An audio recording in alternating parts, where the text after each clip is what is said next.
One senator, 6 congressmen, and more than a dozen corrupt criminals and politicians.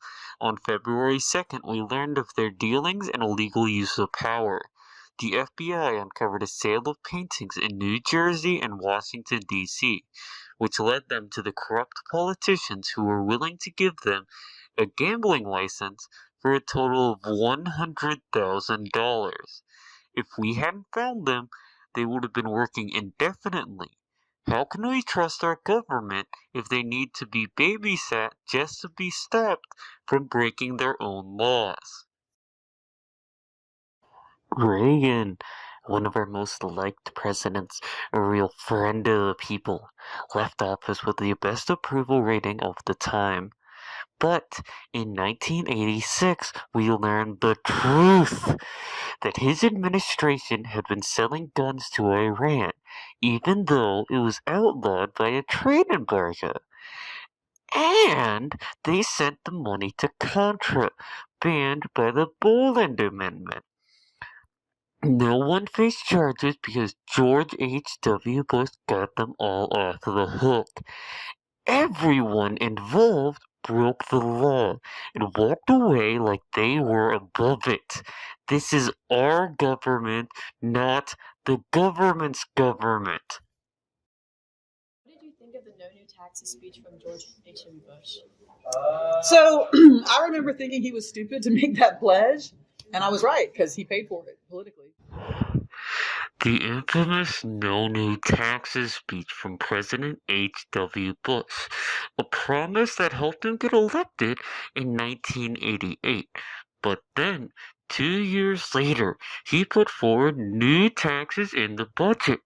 It's clear that he only said that to get the people to vote him into office, with no thought of keeping that promise. The one thing that I remember the most was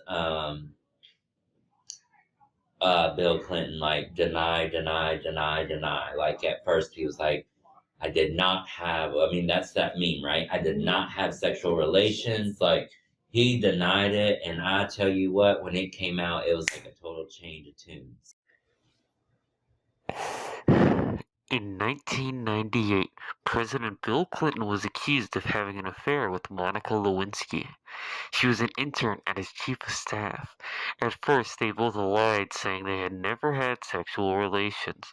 This is while he was in a lawsuit for sexual assault. He kept denying any involvement on either of these until 2 more women came forward about sexual assault against them by President Clinton. On August 17, 1998, he admitted to his crimes, and then a few months later in February, he got impeached. How many people must a president sexually assault for them to get fired from the most powerful position in the United States? The 2000s election was between Al Gore and W. Bush, H.W. Bush's son. The election was so close that it came down to just Florida, and Florida had to get a recount because of faulty paper.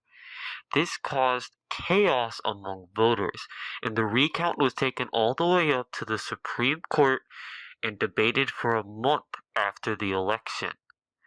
They ended up going in favor of W. Bush, even though Al Gore got the majority of voters. Being the son of a former president makes it seem the decision was biased. Even more so when we learn the Supreme Court was mostly Republican and decided in favor of a Republican. Has this changed? Will this end? They lie, they cheat, and then expect us to turn our eyes.